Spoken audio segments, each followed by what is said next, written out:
Danielle Stubblefield, and is actually she's going to talk second, and Mark's going to talk first. And I've known Mark a little bit over the years, and I've got some trees from him a number of years ago, some walnut trees and things. And so, anyway, let them go. Great. So great. Yep. I'll jump in first. Actually, it's a little switch. Danny's going to speak first, but Danny and I know each other, so we got the powwow a little bit ahead of time. So my name's Mark DuPont. I live at Sandy Bar Ranch in Orleans, California. I've been involved in sustainable agriculture and permaculture for 27 years as a grower, farmer, instructor, and consultant. I'm going to talk a little bit about my experience with kind of hands-on growing food and how we can integrate and build community resilience through getting more food into our landscapes, into our homes, our gardens, our orchards, our communities, our public spaces. And Danny is going to address the policy issue, and it was kind of nice. It's nice for us to tag team on this. Danny came to our farm several years ago. 15 years ago, and was an intern there. We probably had, I would say, probably over 100 people come through in the last 20 years at Sandy Bar Ranch as interns. Danny stood out as one of the better ones. I think she even came back. I did, yeah. She came back for a second stay, and she's got a family and kids of her own, and now is very deeply rooted in all this work as a policy. So I'm going to hand the mic over to Danny. Danny, the format we decided to use was that we have an hour and a half here for this session. Danny's going to talk for a half an hour. I'm going to speak for a half an hour. We're going to hold questions unless there are clarification questions, and then have time for one larger discussion at the end. We thought that might be more fruitful. Great? So. Yeah, so I was recently out of college and decided that I really wanted to learn about agriculture and farming, so I looked for an internship. And there was one in some town I'd never heard of before, but it was at the 530 area code, so I just thought it was in the Central Valley somewhere. And I called up, and they're like, well, you might want to stay. I was just like, oh, I'll come for a few hours. And they said, well, if you want to visit, you probably need to stay overnight. Because Orleans, you probably are familiar with it, but it's out on the Klamath River, up 299, down 96, and it's pretty remote. So that was a wonderful introduction for me, as you can imagine, to agriculture, and I went on to UC Davis to get a master's degree in international agricultural development, and then I worked with a nonprofit that works statewide called California Farm Link, connecting retiring farmers and beginning farmers, working on sort of business plans and also on conserving our agricultural lands for next generations. And then my husband's job took us to Cleveland, Ohio, which is one of the cities with the greatest number of community gardens. So I worked with Cooperative Extension there. There was 200 community gardens. So that is what got me a little further away from agricultural production interests and more into food access and people's, in the city, if they don't have land, they don't really have much control over their food system and their food supply, and it's hard to afford produce. So I learned a lot about that, and coming to the North Coast about 6 years ago, that's what I started doing research on with Professor Sheila Steinberg here in the sociology department, and have worked for the past few years with California Center for Rural Policy, doing more work related to our North Coast food systems and to healthy food access. So let me start. I thought today what I would... Oh yeah. Can you see okay? How's Is that? that good? Don't fall asleep on me. So I thought we'd talk a bit about what our food system here on the North Coast is mainly what I'm going to be focusing on. Looks like today. What do we want it to look like in the future, and how might we build that food system that we want to see? So I'm going to provide. I did community food assessments for Humboldt and Del Norte counties, and so I'm going to talk from a bit of that information about what our food systems look like today, and then just share some of my own personal perspectives of what I think we want it to look like in the future, which, I was talking to Mark, and it's not something, this is a different crowd and a different interest, and a lot of times you start talking peak oil and climate change, it doesn't always fit in the mainstream, so I haven't really academically or through work and funding had the opportunity to focus a whole lot on our food systems in regard to climate change, but this is what, personally being interested in it, what I've read about and my own perspectives. And then mostly I want to spend the length of the time focusing on policy and project examples from around the country that have inspired me, and I think provide us examples of steps in the right direction, how to get from here to there in a way that is working other places. So first, let me explain one way to look at what comprises a food system. You can describe it as all the people and the processes that go into taking our food from the farm to the table. So describe it kind of represents that with food production being the foundation, and then next food processing, which obviously not all of our foods go through that sector. Food distribution, this is key as far as determining what foods we have access to, how much they cost, where you can find what. And then fourth, retail and consumption. This is where the food meets the consumer. How well is our food system working for our communities? And then last is our food waste issue, which is actually quite an issue, but I won't touch too much on that today. So I'm going to first look at food production, focusing mainly on agriculture. And so this is what our agricultural commissioner tells us. 2009 is the latest report, and we see that our largest income earner is nursery stock. This is floriculture and seedlings for the timber industry. So that's not food related. And then also the green wedge. The lower green wedge is timber production. So right there, those two huge chunks of the circle are not even food related. Orange is milk and milk products, which since 2009, that industry's been hard hit. So definitely it's become a smaller amount, but it's still one of our leading industries. And the gold wedge over there is field crops. This is mainly silage and things that we don't eat, but the animals we eat do. And then livestock is sort of that emerald wedge, if you want to call it, up on the top left. And then these really small things at the top, the gray one is aquaculture, and then these tiny ones are fruit and nuts, and then vegetable crops. So that kind of puts in perspective. I mean, and grains isn't even, I didn't look real in detail past this. I think grains doesn't even show up. It might be incorporated in another one, but I don't think it shows up on these. So one thing, okay, people often ask, how local is our food system? How much food are we eating that's local? And this would be a research project unto itself, but I'm fascinated, but so far I haven't had the time and haven't been paid to pursue this, so if anyone's interested. But one thing that we can look at from our agricultural census, it's taken every 5 years, so unfortunately our last data is from 2007, because this year is a census year. They look at direct marketing, which basically means the food sold through CSAs, farm stands, farmers markets. And so the value of direct marketing in Del Norte was $51,000 in 2007, and up here in Humboldt, $1,192,000. So how much of our direct markets are a portion of our total sales? You see that Humboldt's doing a little bit better with 0.8%. So of course this doesn't include what farmers are selling to the co-op and wild berries. It doesn't include what they're selling to restaurants. So anything that goes through a middleman is not reflected in this number. But so this doesn't really answer the question how much is local, but it kind of hints at it, and it's a good number to watch to see how it's progressing through the years. And what we see in Del Norte with the 325% growth between 2002 and 2007 is that it was booming up there, right? This was just, I think they only have something like 14 farmers that sell directly to the public, so a few makes a big difference, but that area was ripe for growth and finally had some people come in and do this. Whereas in Humboldt, it pretty much was already happening. Nationwide, that period was 30%.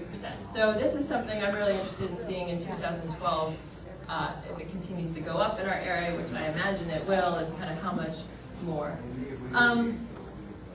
So that was a bit about the bottom sector, food production, and next I just want to touch briefly on our processing and distribution sectors.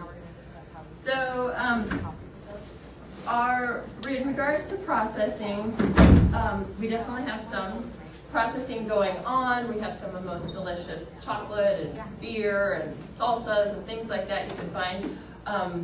Humboldt has a lot more than Del Norte. In Del Norte, there's Borges Family Creamery is now making their own milk products, and there's Rumiano cheese.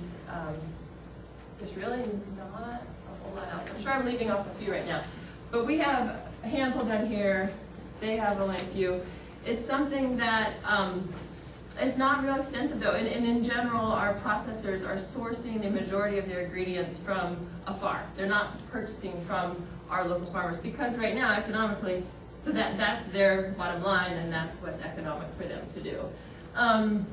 But there is some infrastructure there for processing. And then in regards to distribution, there's really not a whole lot of infrastructure for local distribution. A lot of our remote rural stores don't get served by any of the processors and the farmers that are selling locally pretty much are transporting their own things. There's not a middleman, there's not anyone carrying this out. It's hard to, I think Pro Pacific is located in Eureka and they're the only kind of local hauler that kind of takes local contracts and can take some things up to Del Norte. But I talked with a small health food store owner in Crescent City, and they can't even get a bunch of our Humboldt products that their consumers would like to have. And then our more remote rural stores don't really get served by a lot of the local processors either. And often with contracts, the way distribution works, like for Cisco, if you get served by Cisco, you sign up for an 80% sourcing. So that means you're locked into ordering 80% of your foods through them. So, if you're out in Orleans and strawberries are ripe or apples are ripe or whatever might be in season, and it might be economical for the store owner to buy from a local farm, they don't really have that flexibility. They're often locked into a contract. So I think distribution is one of our obstacles as far as building local food systems, and there's also a real limited or there's a lack of refrigerated storage too, which is required. There's a lot of people looking into this hub idea of, where can farmers take things, where can you have refrigeration. So far, not all farmers are really into it, and for them, a lot of them, direct marketing at farmers market works. So it's kind of one of those things. It's not going to grow if there's not the demand, but that's also a bit of a bottleneck as demand is created. Any other questions? Sorry. Oh, okay. Yeah, please ask me if I'm showing things that just don't make sense, and then larger discussion we'll do all together. So then I'm going to talk a bit now about the fourth sector of retail and consumption. So like I said, this has to do with where the foods meet the communities and how well is our food system working for all the people in our communities. So I'm going to talk about food security. So food security is a word that means different things to different groups, and a lot of we might be using it here in terms of our secure source of our food into the future. It's a USDA term that often is, amongst nutritionists and, social workers and things. Food security has to do with, access by all people at all times to enough food for an active, healthy life. So there is a survey the USDA does every single year assessing food security at the household level. And kind of, for me, being interested in these different topics, there's starting at the same time, there's a group that's great. It's called the Community Food Security Coalition. And so they kind of coined the term community food security, which really brings these two concepts together. Sort of that it has to do with household level food security and health and nutrition, our families and individuals, but also, you can't just rely on some outside system that you're not connected to, that's not stable and not secure as well. So really, what are our own assets within our own communities, and how can we be secured sort of both of these ways? Food access is another term that's used, and so kind of by this we mean ability, but we also mean availability. So no matter how rich you are, if you live out in Bridgeville and you don't have a store nearby, you can't get the foods you want very easily. So so this is the chart that didn't come through. So it's about poverty rates in our area. So just listen up for a second, please. Poverty is the household characteristic most affiliated with food insecurity, as you can imagine. So of households in poverty, roughly 40 nationwide from national statistics, roughly 40% of them are food insecure. So this means during the course of the year, they don't always have enough money for food, so they're relying on food assistance or other means of getting foods. In our county, females have a higher rate of food insecurity than males. 21.4% of our children are living in poverty. In Del Norte County, which has one of the highest child poverty rates in the whole state, it's 32%. So food insecurity at all ages is linked with poor mental and physical health and increases the risk for obesity, diabetes, heart disease, and high blood pressure. But amongst children, it's also associated with poor cognitive and academic and psychosocial outcomes. So this really impacts our kids, impacts how well they do in school, it impacts the type of citizens that they can become in the future. Amongst adults, our poverty rate in both counties is between like 16 and 19%. So that's kind of to give an example of, we have high rates of poverty up here compared to national and state averages. They're fairly high. So this is an issue of our food system, is meeting these people's needs as well. There's also a geography to food access. So the term food desert is something that's been more defined recently, and it means a low-income area, so a certain percentage of the population is low income, and it also means low access to grocery stores. So this map is from a USDA food desert locator on the website. You can find it. And you see how much of Humboldt County, so every area in red is considered a food desert. The square up there is around Koopa, so because they have a grocery store. So in rural areas, access to a grocery store is measured by 10 miles, and in urban areas it's measured by 1. So parts of McKinleyville and parts of Eureka, you can sort of see our little red dots, just because within those urban areas there's no nearby grocery stores. But so approximately half of our county is declared a food desert. It looked at full service grocery stores, and I think some of our rural grocers are really doing a good job about, they're more than just the typical gas convenience store that a lot of cities have. So I don't know how accurate exactly these maps are, but that's pretty profound, that half of our county is a food desert. And if this was a map of Del Norte, it basically would be the entire county except for the area between Crescent City and Smith River. So, which, a lot of that's national forest, but there are outlying communities there too. So food access is a real issue in rural areas, and especially where we are, where transportation is such an obstacle.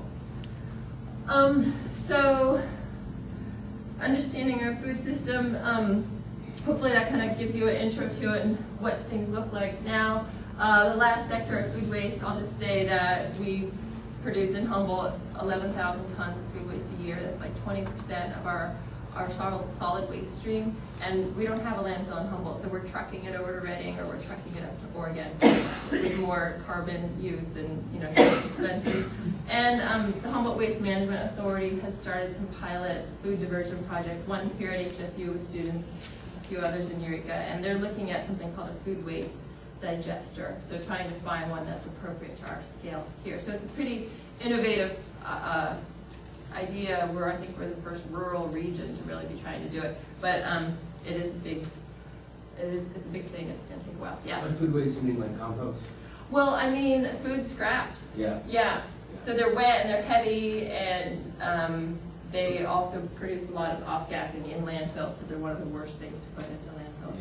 Yeah. And businesses, so commercially, so residents produce about 20% of food waste, and businesses do 34%. Because you can imagine grocery stores and restaurants. So that was an overview of what our system looks like now. So what are some of the impacts that climate change may have on our region? From what I read, that climate scientists have said that applies to the North Coast, there'll be an increase in extreme weather events. So this means larger storms, more frequency of floods, but also more frequency of droughts, less rainfall overall, and of course the expected sea level rise. So I've just tried to imagine what these changes might have on our food supply, and I'm sure you can think of further ones that might be good for us to discuss later. For one thing, extreme weather events, depending on their timing, could obviously damage or devastate certain crops. Our current food system now is very reliant on imports being trucked up here, and we all know that winter storms can occasionally close one of our roads or all of our roads. So that happens now. So if you're having more frequency of storms of worse magnitude, then that might happen more often. Less rainfall overall could jeopardize our beautiful green hills that are really the backbone of our grass-fed beef industry, and because that's all non-irrigated. And fewer rains would also likely impact the health of our salmon-bearing rivers by causing lower water levels or raising water temperatures. And then sea level rise, I would see that saltwater intrusion would have an impact on more of our low-lying, kind of our dairy lands around the bay, around the Eel River. That would impact sort of the plants that we're growing there. So I'm not going to say much about peak oil just because I feel like there's so many other people at this conference who can speak to it better, but clearly transportation costs are going to go up, food costs of what's coming in are going to go up. So what do we want our food system to look like in the future? I would suggest that we should be more self-sufficient. So aside from climate change impact on the North Coast, we know that it's going to impact food systems worldwide. So that I was remembering a year ago in like February, March, suddenly Wendy's didn't have tomatoes for its burgers, and Subway sandwiches didn't have bell peppers for all sandwiches. I don't know if you guys remember that in the news, but it was an example of, I guess, what happened is frosts in Florida and Mexico at the same time, and suddenly there was a couple months that we just didn't have the staples that our fast food industries relied on. So it's kind of a comical example, but you can imagine at a larger scale how that could happen around the world and what impacts it would have. And also thinking about self-sufficiency and the 5 sectors of the food system. I don't want to sound like, who was it, that Bill McKibben quoted earlier about just our crops changing. In the address that we saw, there was the Exxon executive or whatever who said that we can just move our agriculture. So I wouldn't suggest that, but I do think agriculture is adaptive. So I think as long as we don't pave over our farmlands, we can change what's grown on them. I'm less concerned about our agricultural sector than I am about our distribution and our processing sectors and kind of having those infrastructures in place.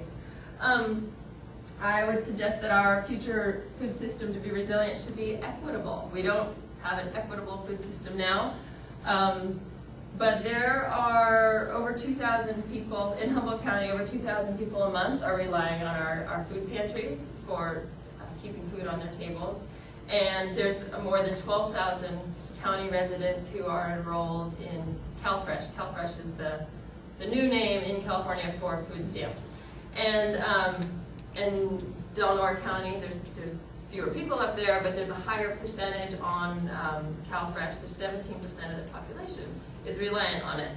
So these people aren't going to go somewhere, and if we have more economic instability, it's likely that there's more people who are going to be needing food assistance. So I just think that we need to incorporate into our food systems new ways, because right now also our food banks are very reliant on foods being trucked up from the Central Valley in the summer. They're reliant on commodity foods and federal programs, either delivering foods or funds in order to buy foods. So if we're going to be more self-sufficient and need to provide our own thing up here, this is being equitable is something we'll also have to figure out how to do. And then sustainable and environmental way of like organic over conventional ag. I just mean sort of Mark's going to talk about more of this with permaculture, but in terms of our loops, our inputs equaling our outputs. If it's just us doing it up here, we need the manpower, we need the resources, whether it's compost or whether it's skills. What we put into the system and get out of it are things that we need to keep moving. And part of being sustainable is the local economy.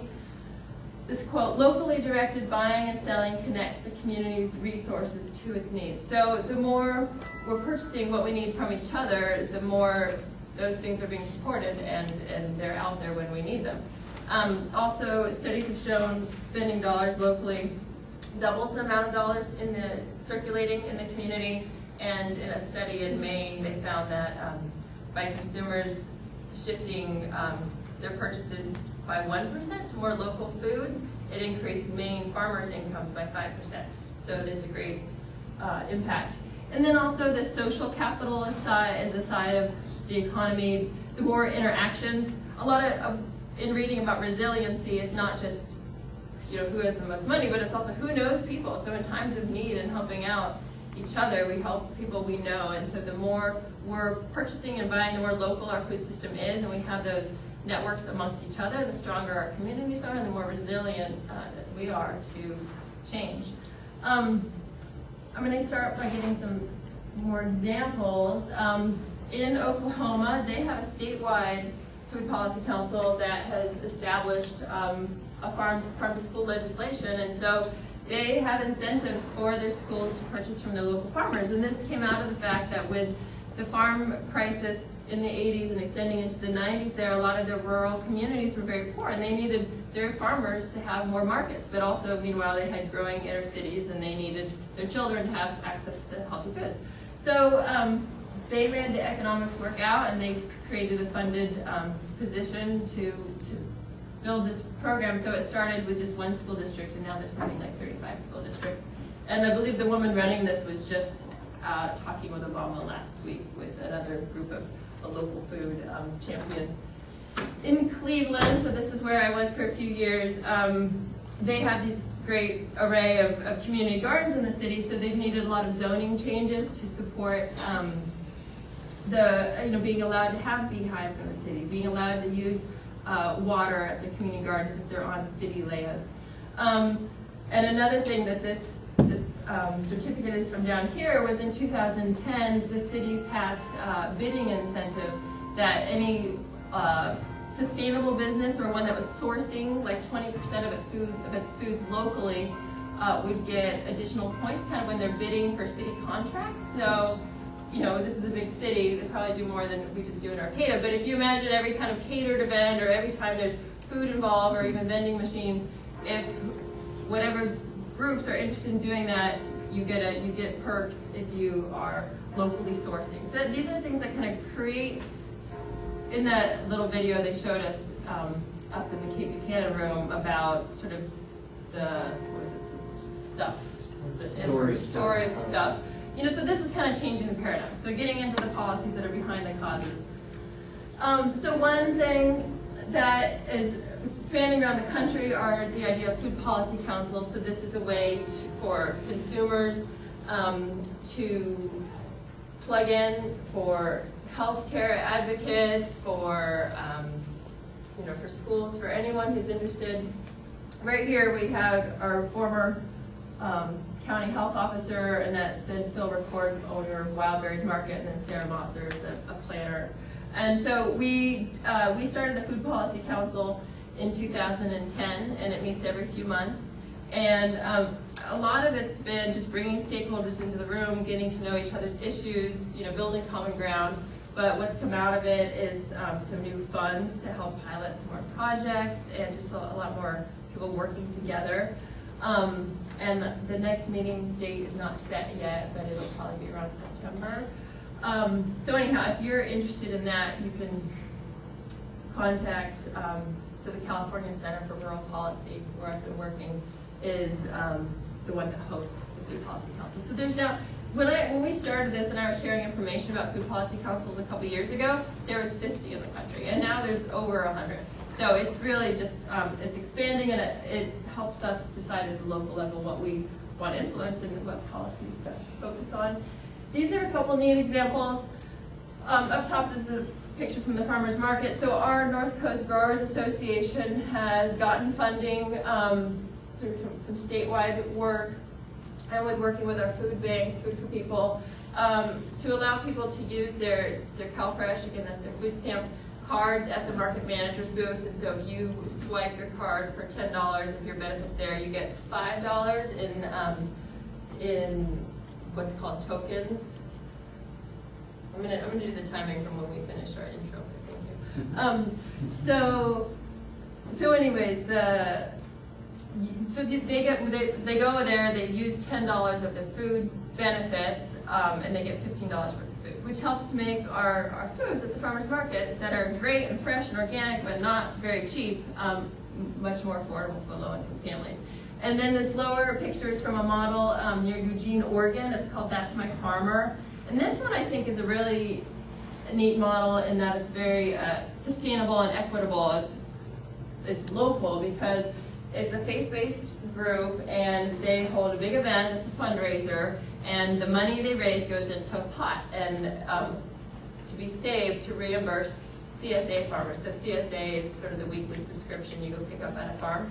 And they have a lot of CSA farmers, and they had the capacity for kind of more clientele, and they wanted to reach out and let more people know about this in the community. So at the event, all the CSA farmers go, and it's a way for people to come and meet them, find out what crops they do, where their farms are, and to sign up. And so if there's folks who cannot afford the full cost of the CSA, then they get to sign up anyways, and then the farmer is reimbursed through that pot that's raised in the fundraiser. So I think it's great also for kids to be out on the farm, learning more about our sources of food, and then just to have that direct relationship that we're supporting our farmers, and it allows low-income individuals to have access to that healthy food.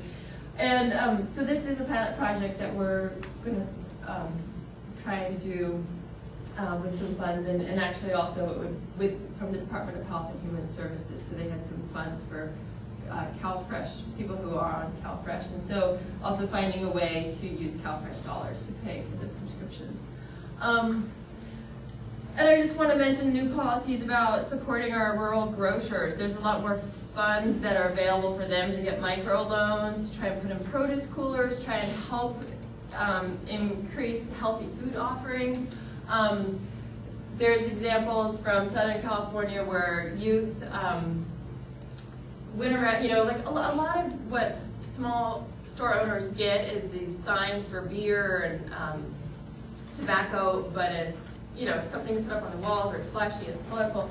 And so they took all those down, and the kids helped paint the store, beautify it, and then they did a survey in the neighborhoods around it to find out what people really wanted to buy and to eat. So it decreased the risk for the store owner of trying to hold new foods, because obviously fresh produce, things like this, are a lot more perishable and more expensive, and it's hard for store owners to have them, and produce coolers are hard to afford too. So involving the community, getting new sources of finance.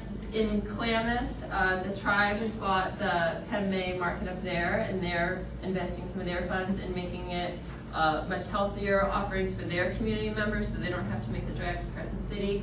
In Orleans, where Sandy Bar Ranch is, there's been a new arrangement between the store owners and the farmers that the farmers will kind of take the risk of doing a produce display, and so therefore if it sells or doesn't sell, the farmer gets the profits, but also would deal with the losses, whereas the store owners give them the space to sell their goods, but don't have to go through the ordering and the sourcing of the foods. So, what are things individuals can do? In September, the co-op always hosts the Eat Local Challenge, and this is a great intro to it, and they get probably 100 new people involved every year. I think more like 300 sign up for it, but probably 100 new members every time. Join a CSA. There's several of them around us. We're very lucky to have that.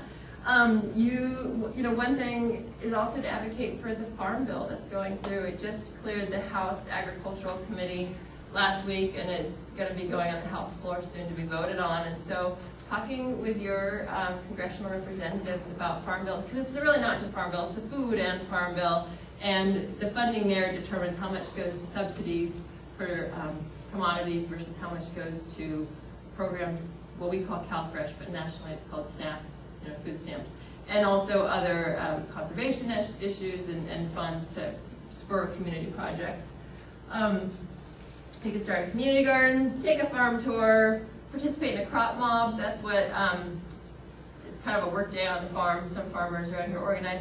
Community Alliance with Family Farmers is a great group to be a part of. Every month they have a meeting, and they, on their listserv, send out information about when farm tours are being hosted, when crop mobs are happening, to try and get people out there to help the farmers. So thanks for your interest. We'll save the discussion for later. Were there any questions to clarify anything that I said to them? Okay, thank you. I have a question. Is this on the little tab that we're given, the little USB? No. I can make it available to them, so I don't know if what they might be able to do is post it online or do a link from their website or something like that. Yeah. Yeah. I mean, I'm happy to send it to you individually too if you have to send your email. Yeah. Question? Do you have a number for the farm bill? It's an HR something? No. 130 or something like that? Yeah, I don't remember what it is. There, the Community Food Security Coalition is one group that has a farm bill page, and there's another national group like Sustainable Agriculture Coalition. What is that? Food Democracy Now. Food Democracy Now. Yeah, there's several kind of watchdog groups that put out bulletins on it. And CAF, at the statewide level, Community Alliance and Family Farmers also has a policy page you can link to. Thanks.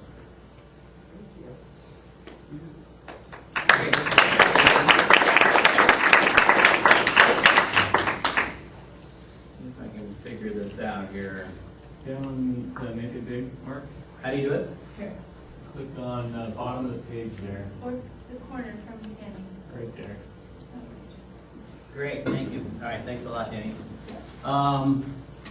Excellent. I'm going to talk a little bit about community food resiliency as well, from the standpoint, as I mentioned earlier, about how we can kind of get participative in growing our food and get more food and nutritional value into our landscapes.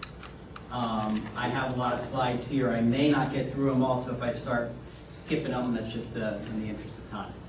So I'm going to speak fairly quickly on some of these, just with the idea that I might brush over some of these topics and leave more time in the discussion where we could go into more depth according to people's interests.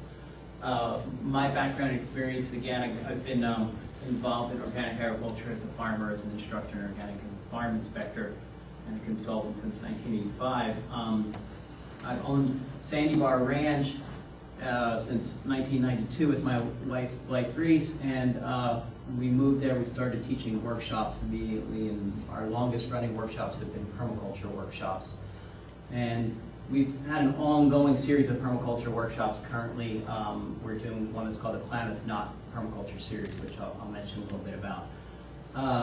Sandy Bar Ranch, we are not commercial growers. We grow a lot. We grow the majority of our own food, but we also rent cabins that are located along the river there, and we host workshops. That's really mostly how we make our livelihood there.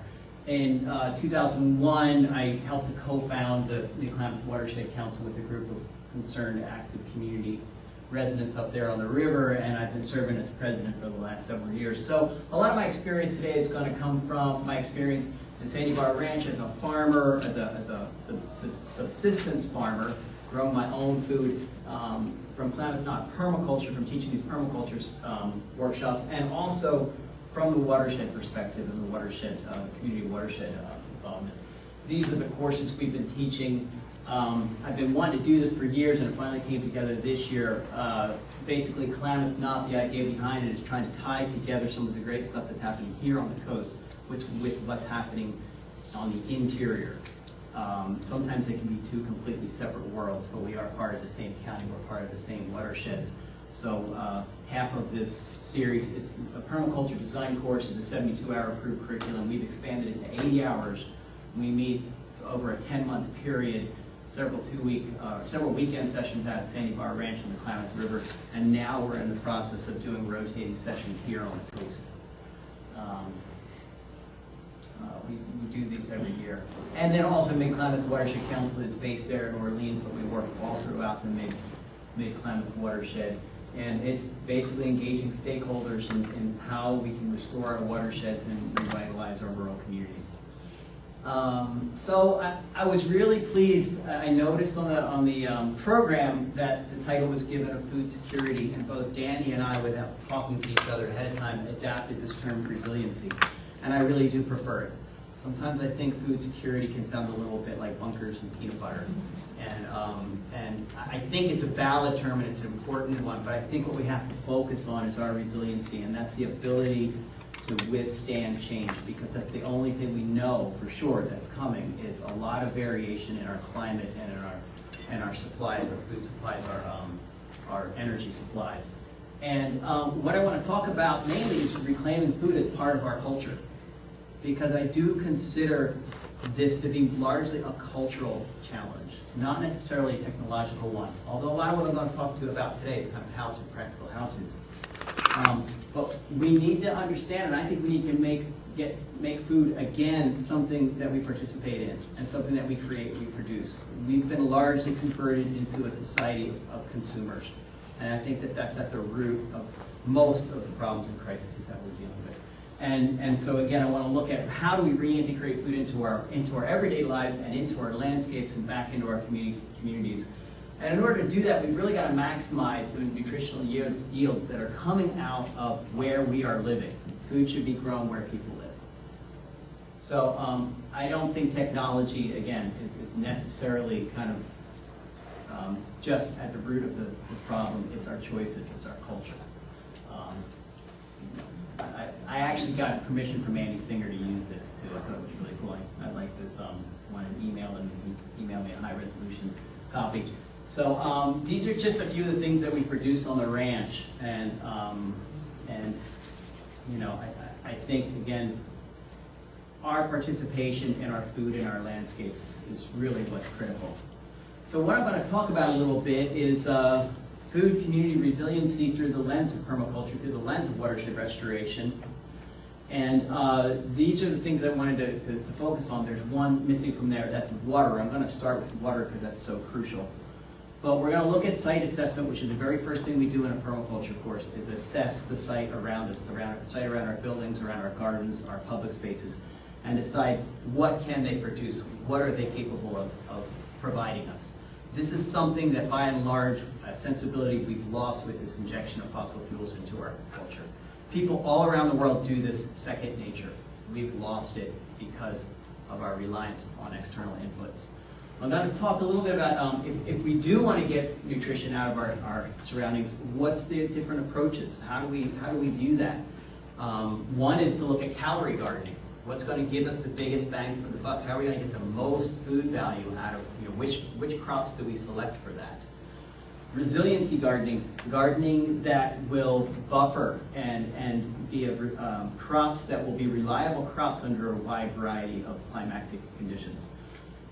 Food forests, how do we make our food system look more like our forests, and a little bit less like a field, more like a stable perennial polyculture that's self-maintaining, and less like an annual system that has a high flow through of materials and inputs.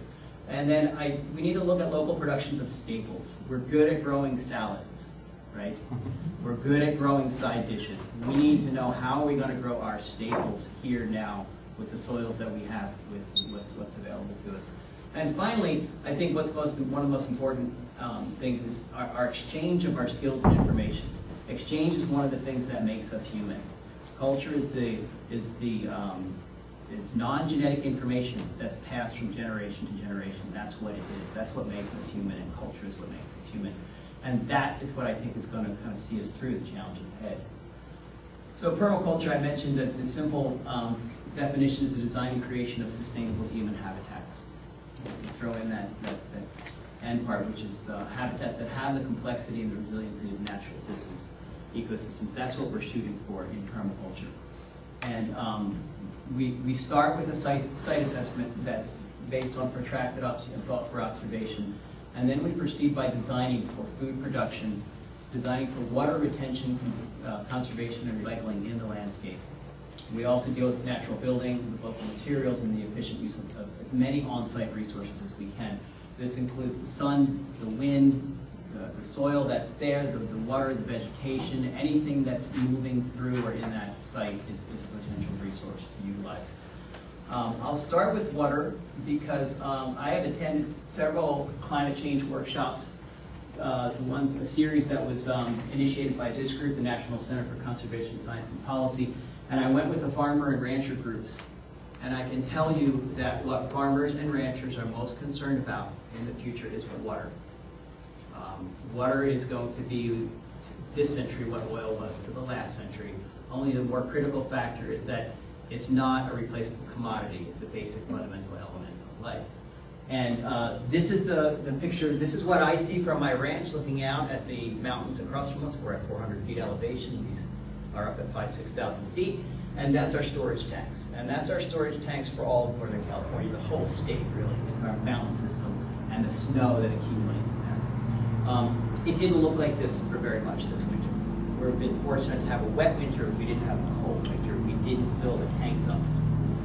This little table that's a little hard to see at the top is from this report, and I had to cut out the headers just so you can see it a little bit better.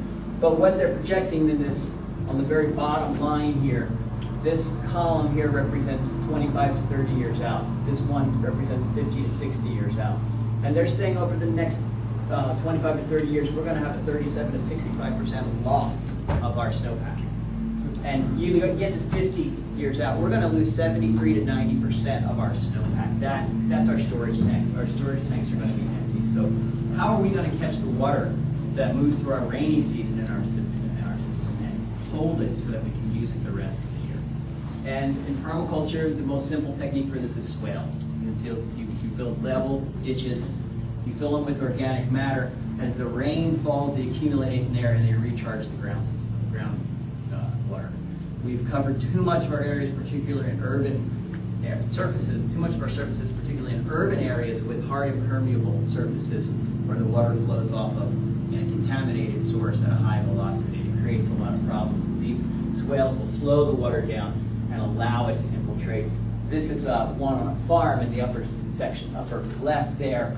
These are all examples of swales. This is an example of a street that's been retrofitted with swales. So it's very possible tomorrow, as part of our sustainability tour, we'll be visiting high-tide permaculture. It's got a lot of swales on urban small homestead.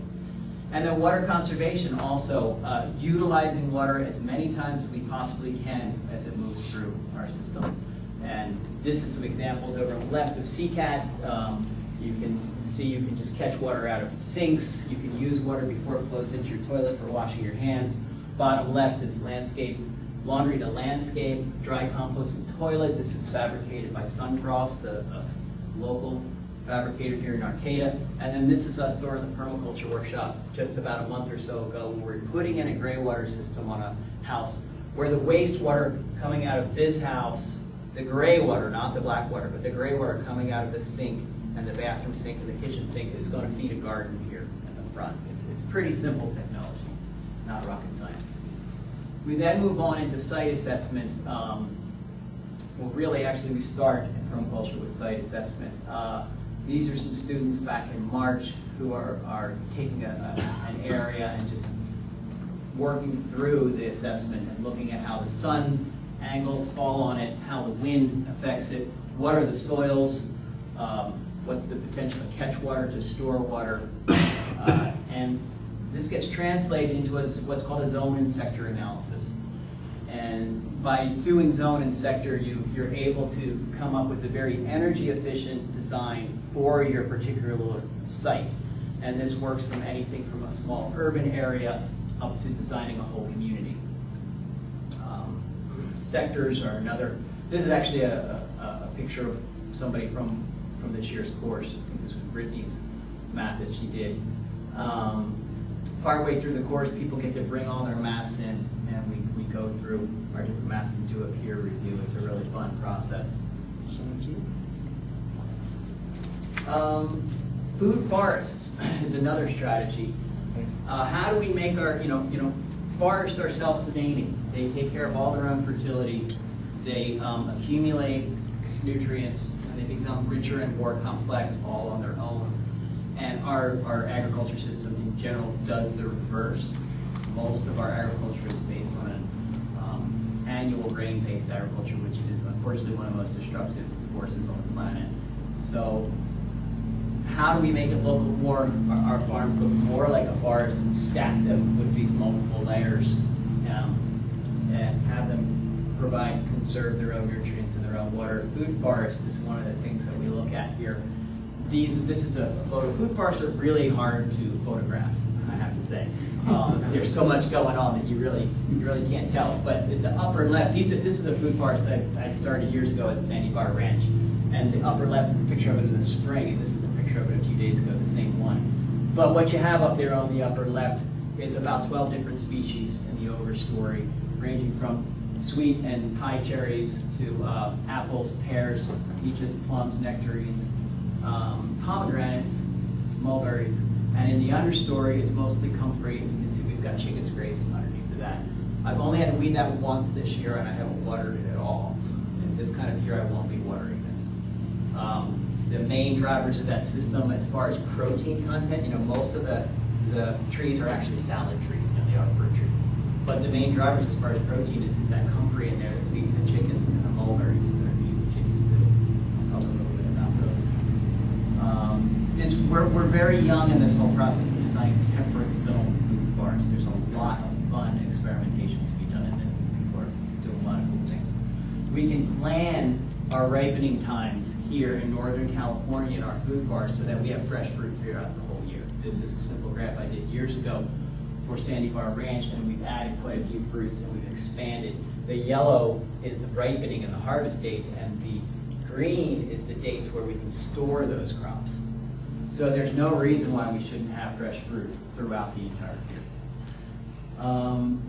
Just as an example of what can happen in public spaces, in 2009, there was a permaculture design course in Seattle that actually took on designing a food forest for a public space. And that food forest actually has been funded. Through an initial grant of $20,000, they were able to do a full-blown design. And then it's going to be eventually a 7-acre parcel, which will be a public access community garden, and the largest one in the country. Right now they're in phase 1. They have a $100,000 grant. They're doing a 1.75-acre parcel, and they're starting to break ground. And this is the plans for it up at the top here, and this is where they're laying it out according to where this first planting is going to be. So calorie gardening. If we're going to try to get as much nutrition as we can, what are the most intelligent or smartest crops to look at? This is something I'm looking at as far as our community food sheds program as part of the Mid-Climate Watershed Council. I want to be able to focus on those crops that give us the biggest bang for the buck. And I've been looking around at this for a while, really, and one book that I find really interesting is this one Circle. And this was put out many years ago by the John Jevons group, Ecology Action. And they asked the question, how do you grow a complete diet on 1,000 square feet or less per person? And is it possible? And if so, what are the crops that are going to do this for us? And this book does a very intensive nutritional analysis of a lot of crops. And what they come up with is 14 crops. Actually, before I get there, I thought this was really interesting. They ended up coming up with 2 gradients for this process. One is a weight efficiency. Some crops are very weight efficient, and per unit weight, they give you a lot of nutrition. They're very dense. This tends to be nuts and seeds, some things that are high in fats. Meat, of course, staples. The other efficiency to consider is your area efficiency. How much do you get per area? If a crop can provide 100% of a minimum daily requirement of a nutrient in 700 square feet or less, then it's considered area efficient. If a crop can provide that same minimum daily requirement with 6 pounds of food or less, that's considered weight efficient. These are 2 factors that you just have to balance out in this process. You don't choose just one or the other, but you do balance them out. And these area efficient ones tend to be mostly tubers and leafy greens, which are what are largely incorporated into the food forest as an understory. So they came up with this process with 14 crops. And these are the 14: collards, filberts, alliums, juniper alliums, parsley, parsnips, peanuts, potatoes, soybeans, sweet potatoes, sunflower, turnips, and wheat. I thought it was interesting that basically the only one that's a perennial in here is the filberts. And we'll talk a little bit more about that later. I wanted to expand this more into kind of a food forest idea. But I thought this was a really cool idea and interesting insight into this process. A whole nother process and another way to look at this is this book by Carol Depp, which came out recently. And I've been really enjoying this. I've only just kind of started to dig into it. It's by Chelsea Green. And she talks about this idea of resiliency gardening. We're going to face a lot of climatic variation in the future. It's not just global warming, it's climate change. How this has been playing out up on the Klamath Mountains up where I am is actually cooler and wetter years so far. It's not necessarily hotter. Well, we don't know what's coming. So what are the crops that are going to be the most resilient? Oh boy. Yeah. From when we after intro, we have 10. Yeah, 10 minutes. Okay. So what are the ones that are going to, what are the ones that are most adaptable to a wide range of climates? And she comes up with these: potatoes, corn, beans, squash, and eggs. And goes into detail in the book, some really good detail and really good insight about growing these. What we have to do is take it a step further, and these are good lists to have. We have to get into varietal selection for our specific areas.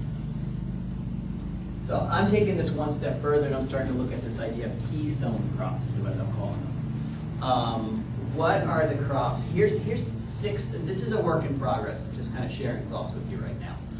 But here's 6 or 7, 6 different qualities that I think are really important for choosing these crops. A keystone crop, I think, is a crop that's ideally suited to a specific site and soil. It's something that's easy to grow and pest-free. It's something that has a high nutritional value and stores well. And it should be reliable under a range of conditions, like resiliency gardening crops. And ideally, it should provide a seasonal niche food. And I'll talk a little bit about specific ideas, examples of this. I don't think you're going to find one crop that necessarily fulfills all of these, but 5, maybe 4, 5, I'll take it. So a few ideas that I have for the interior so far. Well, this is kind of my working, back of the envelope list so far. I think that resilient list of potatoes, corn, beans, squash, and eggs is a great one. I threw in there the leafy greens and the alliums. We use that a lot where we are. It gets us through the winter, absolutely. And then these crops are just a few more that for us, I realize, have been really, really critical for our food self-sufficiency. And I'm going to tell you a little bit about why. First is kiwis. Kiwis for the interior, maybe not for you folks here on the coast where you lack the heat, but where we have sufficient heat. Kiwis are pest-free.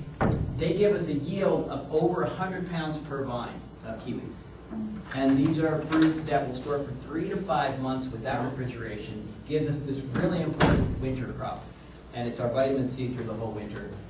It is sensitive to wind and it requires heat. So, it does have its own requirements. But out our way, I think this is one of the really important keystone crops. Just on kiwis, so can it take much frost? It can't take a lot of frost when it's leafed out. It so far has had no problem once the leaves drop. We've gotten frost damage on our kiwis and they bounce right back. They're so vigorous. Okay. Yeah. Chestnuts are another one. I kind of consider chestnut as like an analogous. It's very, very similar, very closely related to the tan oak acorn, which is a staple crop of the North Coast Native American communities around here. It's very similar to lithocarpus. It's pretty pest-free in our area. Very high yields of over 1,000 pounds of nuts per tree once they're established. They tolerate drought really well once they're established. Literally no care, no pruning, no fertilization, no watering. It stores okay. It's not a big store. It doesn't get you all the way through the winter, but it's a pretty high value crop, I think.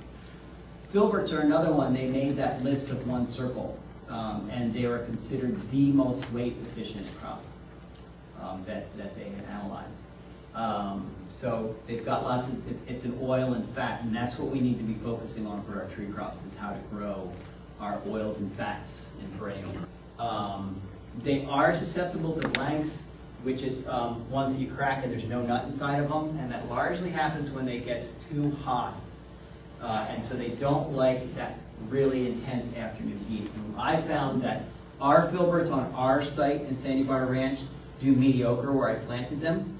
Right across the river, just a mile away, in a different site with a different aspect. I know people that have just a bumper crop on their filbers. So micro siting and microclimate is really, really important. So, just a couple more minutes. I think I'm just going to get through these crops for now, really, and then we'll wrap it up. There's pears, believe it or not, are another one that's important for us, particularly in the heat.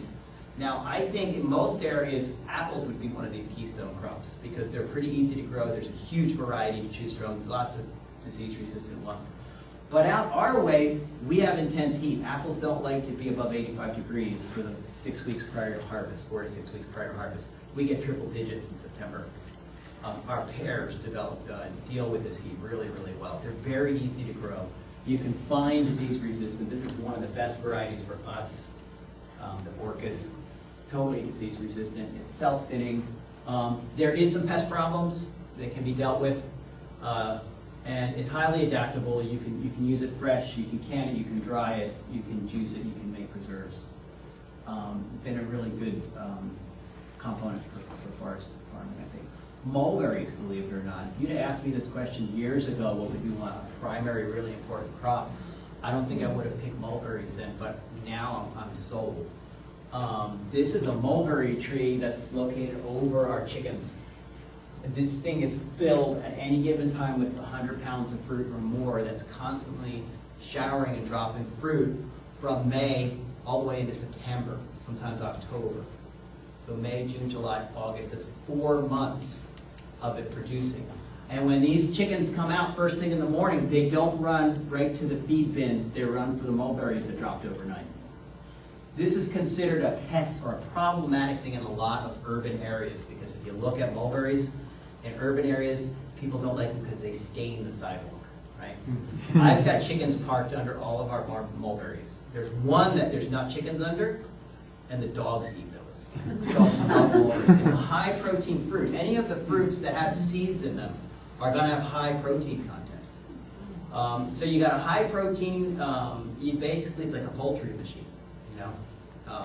So this basically, feeds, it doesn't take care of 100%, but it takes care of a large percent of our poultry feed needs. So. Needs a lot of heat. Pardon? It does prefer heat. I don't know if anybody's grown up here on the coast or not. I don't have my experiences with inland. There is one mulberry variety, I think that Sean Anderson listed in his list he's compiling for perennial vegetables for our kids. We're getting assigned to wrap it up. So I think I'll leave it there. And at this point, I think what we want to do is open it up for discussion and conversation. Yeah.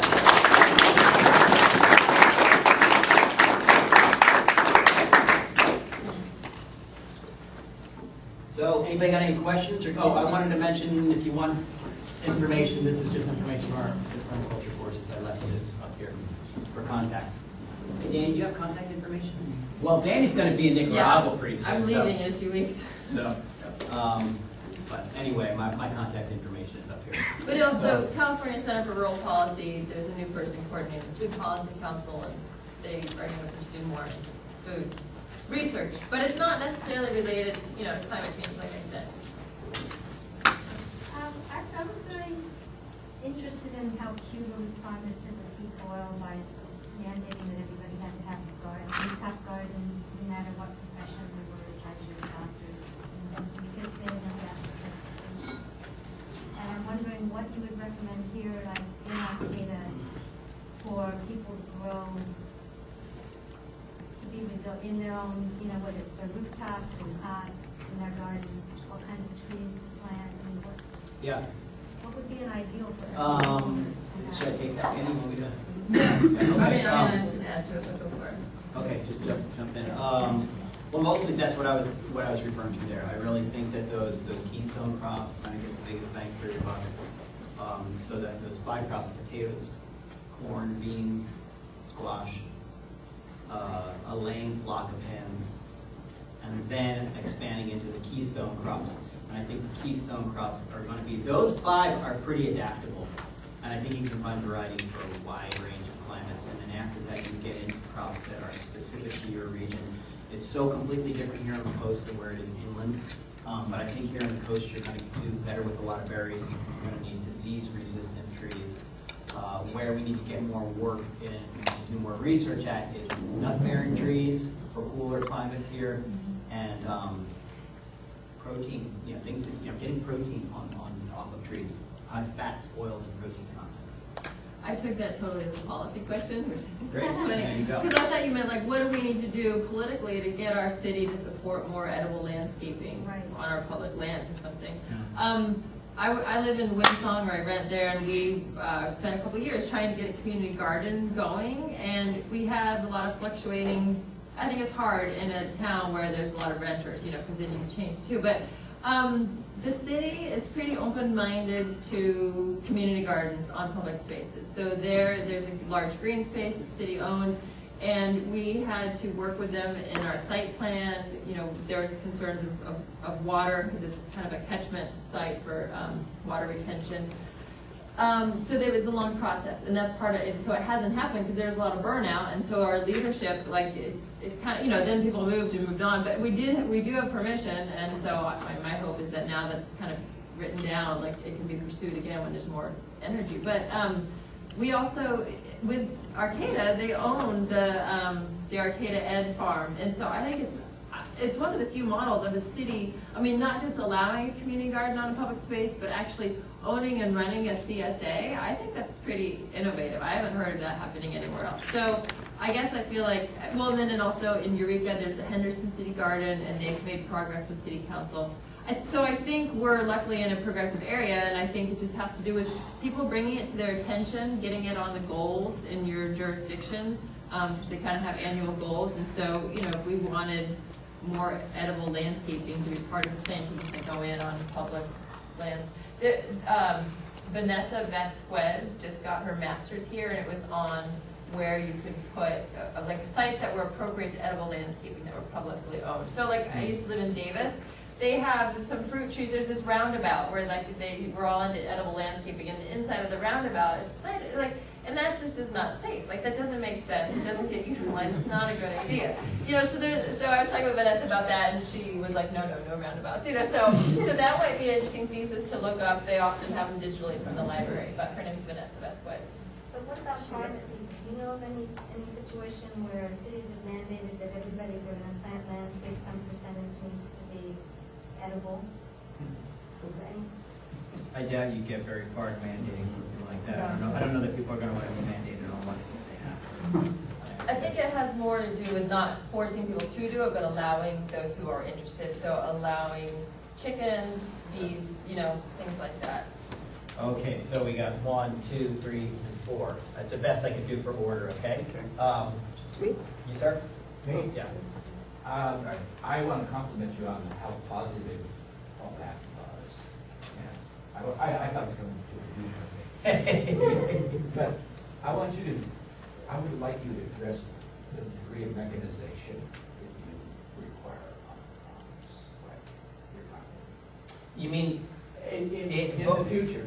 Like both of us, or you mean, because Danny's taking the policy, I'm kind of taking the kind of hands-on. Do you mean by that what's going to be, what can you pull off? Those rototillers running on what? We don't know. I just have to say that I don't think we know, and our best strategy is to work on a variety of options. I have a tractor. I use it now. I don't use it extensively for most of what you saw, tree cropping. I don't use it for that. I'm not against using it. I don't want to be reliant on that for the future. There's an awful lot we can do with our hands, and it just takes more skill to do that. We lost a lot of that skill. People in other cultures, they learn how to work with their bodies from a young age, and it's not a big deal. They can do it their whole life.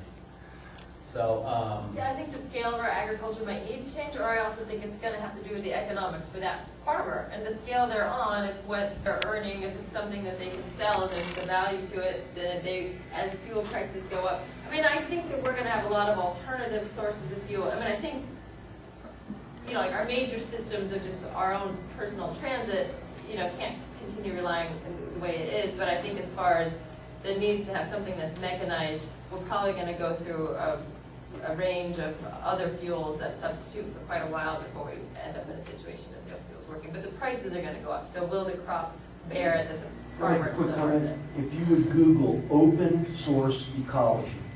And they're here this weekend, right? Yeah. The open source They're people supposed to. I are don't know here. if they are. The open source people were supposed to make it here, and that's people that have made public a complete set of plans for basically creating traction, locomotion, whatever we need, and made it accessible on a, very accessible for people. And I believe they're supposed to be here. Might even be on your stick that we got. I haven't got one. Next.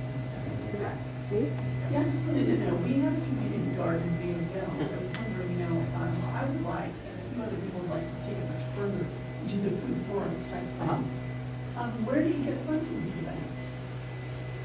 I can't say where these people got funded. You could Google the Beacon Food Forest in Seattle and find information on them. I can tell you that we're doing these as on an ongoing basis, these courses. And the participants in these each take on a project. And so you should contact us, and if there's people from your area, like it's always good for people to chime in, and you can send me ideas for projects. I'm not promising anything, this is the participants that take on. But participants in these projects take on, in these courses, take on specific projects. And I think food parks would be a great. Yeah, I just want to add to it. I mean, I think that one's supported through St. Joe's. And so, I mean, looking for local funders or what's the local affiliation here. And so maybe they would need someone like Mark or someone to weigh in, like, oh, this is a practical way, or that the person who's managing that, I think it's Brian, he's the one that helps run it now. Like, you need someone with the knowledge or the incentive to be willing to take on When that. you mentioned Maria Vasquez, was that Vasquez? Vanessa. Vanessa, so she would probably be a great Yeah, but person I to don't. contact, just like, bounce your idea off of her. Yeah. So she's got an idea. There's a community garden collaborative. Yeah, the Northern Coast And they Community actually Garden. took some grants this last year, so that might be something good to look into. It's through RCAA, Yeah. the Northern Coast Community Garden Collaborative. Debbie Perticara is the contact for that. Debbie. Debbie Perticara, Pertica. Okay, Matt? Yeah, did I see on your map that Southern Humboldt was considered a food desert? Is that correct? Or- Yeah, I think a lot of Southern Humboldt is. Okay. Well, I'm from Southern Humboldt, Garberville, and we have a 400-acre community park down there with 20 acres farmed organically. Yeah. And that farmer is using draft horses to learning how to plow. And, my question is, he supplies our farmers market, and I have a store there, a natural food store that's been there for 30 years. And, Oh, yeah. And so he supplies a lot of us. And the guy is struggling. It's a couple, but they're struggling. Is there any way that the bogus food subsidies in the Farm Bill could be channeled in any way to organic farmers? Is there anything in policy change in that respect going on? Because they have a beautiful riparian area, river soil, and it's this ideal situation. He says he could feed Garberville. Yeah. If he had enough help, he could feed Garberville. And, it's just a perfect ideal situation. The community bought the park, and we're functioning, but there's no help. Well, I guess, yes, in the Farm Bill, like, for example, I think it's for over 10 years, there's a grant called Community Food Project, CFP. It's very competitive because so many communities want to do things, and this is growing interest. And there was at least $7 million or something like that that's funded through the Farm Bill. So yeah, advocate for more of those grants to go out to communities. The writing on the wall for the Farm Bill this year doesn't seem like that's going to change a whole lot. Just because of a budget crunch. So, and then the other thing, they came to one of our Food Policy Council meetings. It's John and Lisa. Is that John and Lisa, right? Yeah, and I guess ultimately, if he can feed all of Garberville, then all of Garberville needs to pay him for his work or to to eat it. And then you have the issues of income and everything down there too. So it's there's grants to help farmers. There are loans and grants to help with, like you said, his riparian habitat. For him to put conservation measures or put hedgerows or things to help with beneficial insects that reduce pests, or maybe some ways things that cost money to put in but would help with his farm economics on the other end, but it also takes work, and so as far as helping, I think farming, this is, a lot of times the public interest or food is kind of a nonprofit or a social well-being, issue, but ultimately the farmers are their own independent businesses, right? So they have to find a way to make it work for the bottom line. Yeah, I know. I mean, I can't speak from the policy, and like Danny can, but I do know Steve and Gloria Decatur, who have Live Power Farm in Coppola, or similar situation, and they managed to do it. They're dedicated to using draft animals in their biodynamic, and they just got a very, very strong CSA going. And that CSA stepped in and funded and actually invested in the farm and some of the infrastructure. They made that money available because they were so dedicated to that farm, and that is what it takes. And that's the idea of a CSA. It's not just a subscription thing. You pay your money and you get. It's no, you put money forward and you adopt a farmer and you support that farmer. And if it means getting them through a tough year, you do it. And if it means making money available, so that might be a. They do it. I mean, they do Yeah. CSAs. But yeah. Can you say the name for everybody of the farm? It's the community park, Southern Humboldt Community Park. Southern. Okay. I thought it had a different name. It's a okay. beautiful, beautiful area. What's it? Tubi Park. Tubi Park. Well, Tubi is a part of it. Okay, It's just a, all right. yeah, that's a small part of it. Great. Yes, sir. Yeah, a couple of comments and a question. One, Mark, you mentioned, the whole water, precarious situation in the water for future. And to remember, one of Mark Twain's more profound and right on target little quips, of which he was famous for, was he said this, 130 years ago, probably in California. Whiskey's for fighting, and whiskey's for drinking, water's for fighting. And on the CSA thing, one of my favorite movies, if folks haven't seen it, I highly recommend it, is The Real Dirt on Farmer John. He was a pretty creative fellow, and he started CSA in Illinois or Indiana or something. Anyway, an interesting movie. And a question for you, Danielle. Danielle? What? Yeah, Mark calls me Danny. Yeah, Call me yeah. Danny. Okay. So you worked in Cleveland for a while. Was Dennis Kucinich? I mean, he was the congressperson for that area. Yeah, Was he helpful in food issues there? He. No, I don't really remember him weighing in. He's the the west side of the city, and we were with County Cooperative Extension and then also the city government. So, he's at the federal level. So I'm sure he has an impact. But I don't know right now. They've also started really a strong, not a food policy council, but a food coalition, does essentially the same thing. So I don't know if someone from his office is involved, but right. he's an inspiring figure there, yeah. He's going to be leaving, though. He's got Ohio lost population, so there's one less congressperson or something. He got X'd out somehow. Too many Republicans. Yeah. And then you in the blue, ma'am. And I'm just trying to keep track of order the hands go up, and then you next. I'm just wondering if there's a need for seed banking or if someone's working on that for locally adapted. Seed banking, yes. Jared.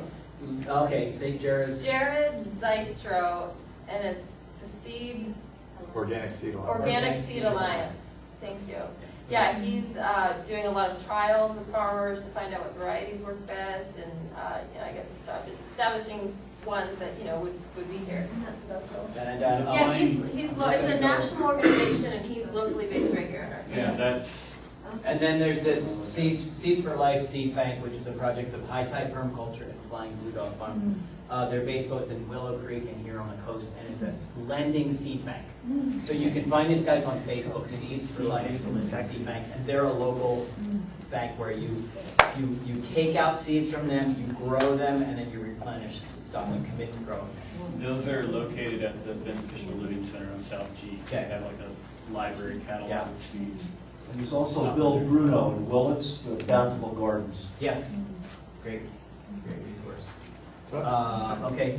Sir? I had a question for Danielle. You mentioned the 80% commitment for Cisco. Yeah.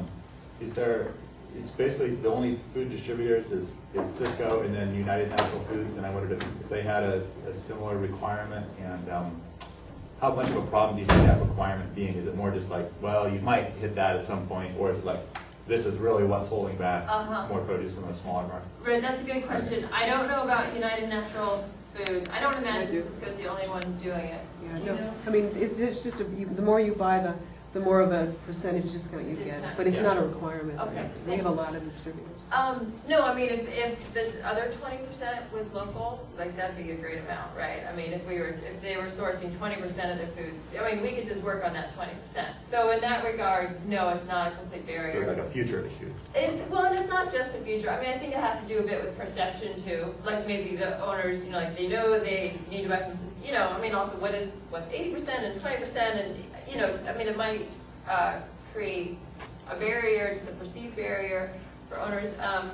There is an example, like in Connecticut, the University of Connecticut had a sole source policy for their foods, and finally with their food policy council kind of broke that so local providers could come in. So I don't know if different institutions, I mean, I think our hospitals and our schools, I think they're getting from multiple vendors, so I don't know of any here that have just the sole sourcing.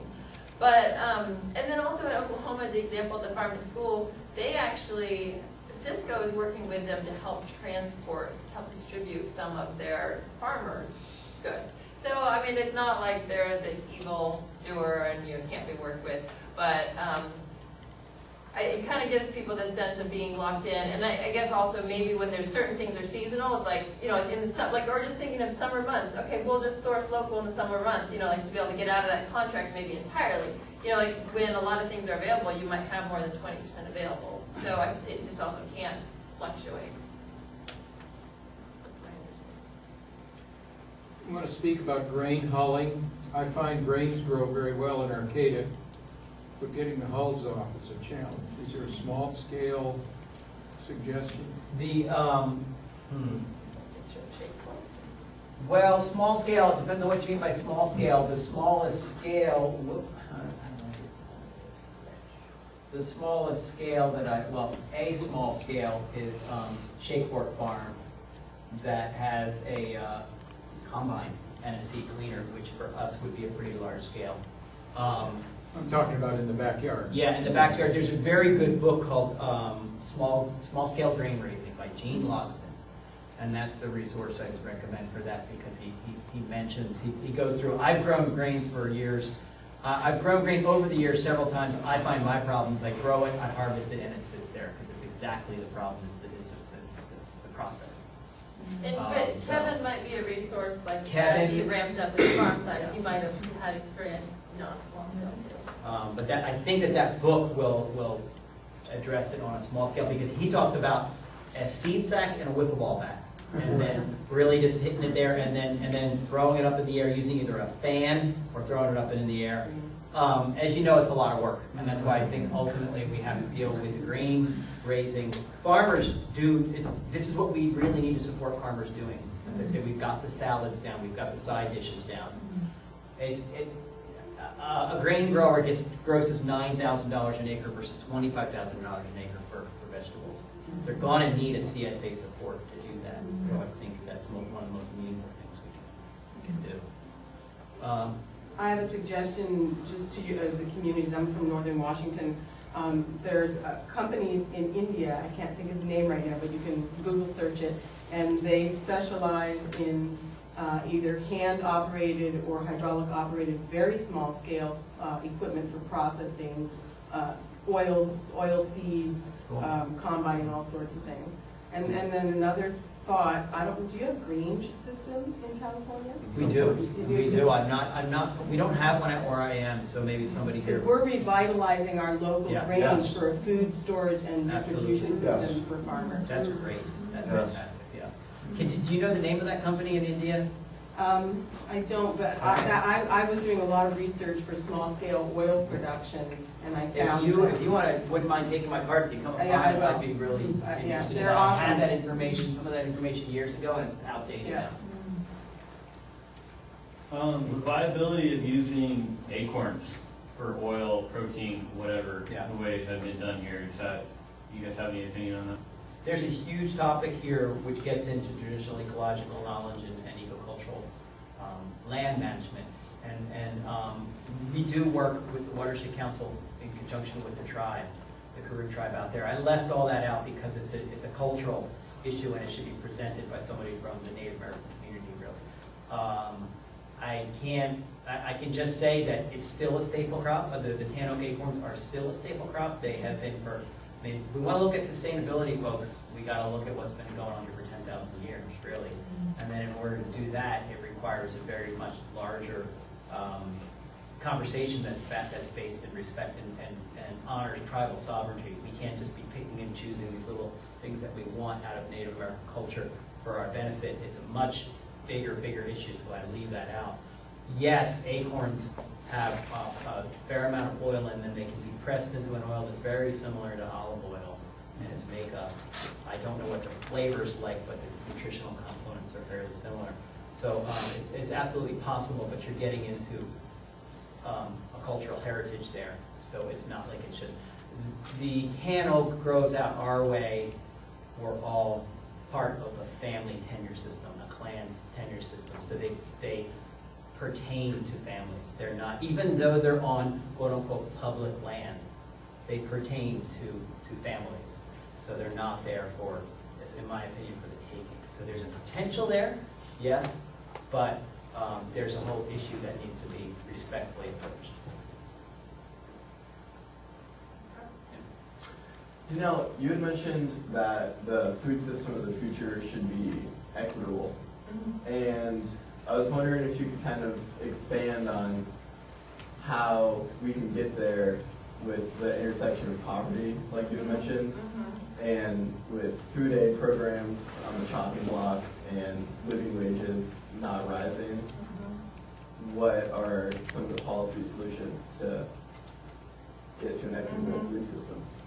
Well, I think it's a difficult, I mean, I don't have an exact answer either. My thoughts have been kind of thinking of where I've been when I've been in Guatemala, or I've been in other developing countries, and they don't have the same social services, they don't have the same safety network for families that are falling through, and so what you have maybe is more families living in proximity to each other and caring for each other.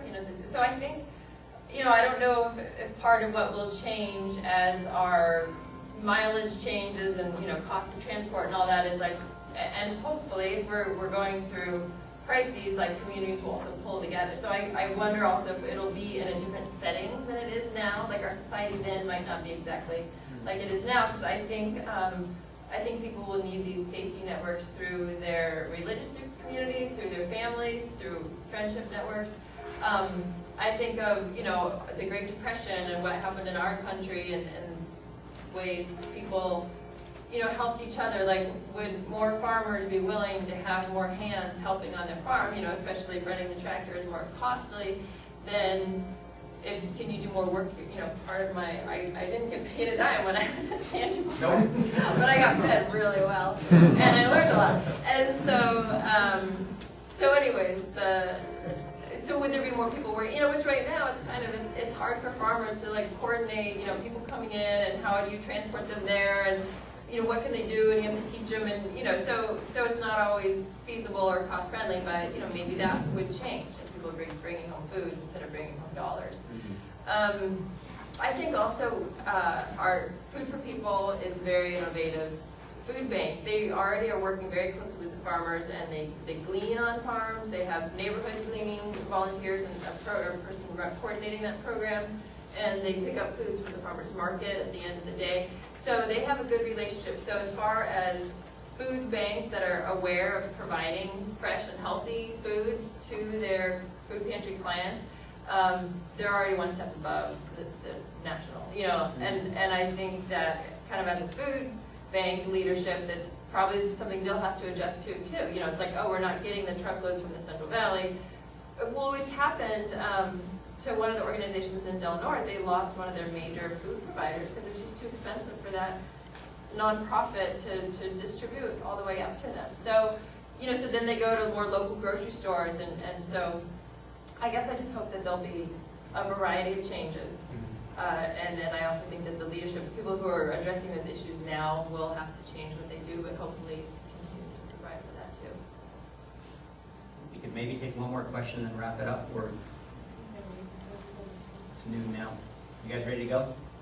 I have one contact for people interested in grain in our county. I'm from Mendocino County. A friend of mine, Doug DeMozo, has a grain project, and he's turned it into a CSA. He and a friend of his have been doing that for 3 or 4 years now. It's MOSEL. Yeah, and I don't know a contact for him. He has a radio show on KZYX, a public radio station in Philo, so people could contact him through there, leave a message for him, KZYX. Great. I think Danny and I are willing to hang out for a few minutes if you got any questions, but we should let folks go now. I just want to remind people we are doing, I'm leading a sustainability tour tomorrow as part of this. It's going to leave at 10:30. It's going to visit Arcata Marsh, Schatz Energy Lab, Untitled Permaculture, and Fungi Farms, which is a mycological facility. Great. Thank you for your interest. And thank you.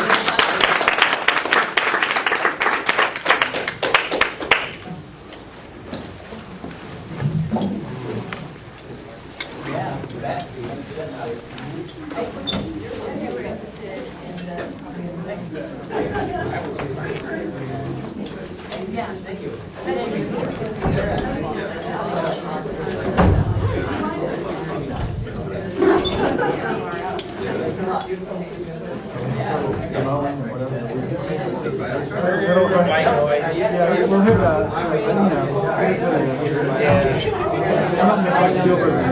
Yeah.